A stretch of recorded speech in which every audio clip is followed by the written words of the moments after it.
नमस्कार मतदार बंधू आणि भगिनींनो, प्रभाग क्रमांक 6 गंगासागर नगर, सिद्धेश्वर नगर आणि कन्याशाळा रोड याला जोडणारा जो हा पूल आहे, गेली 15 वर्षापासून पुढे पुलाची जी अवस्था आहे तिथून लोकांना रहदारी इथून वागता येत नाही।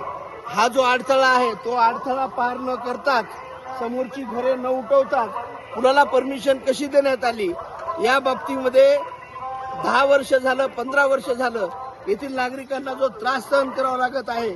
आणि आता हाच पहा, त्याच्या बाजूला या बांधलेल्या पुलाच्या इथून अशा प्रकारे पाईप टाकून लोकांना पुलाच्या असं नाल्यामधून वर चढावं लागतं। पावसाळ्यामध्ये याची अवस्था कशी असेल? मग 15 वर्ष झालं ज्या सत्ताधाऱ्यांनी हा इथं पूल केला पण पुलासमोरील रस्ताच मोकळा केला नाही, तर मग यात कोणाची चूक आहे? जय हिंद, जय भारत।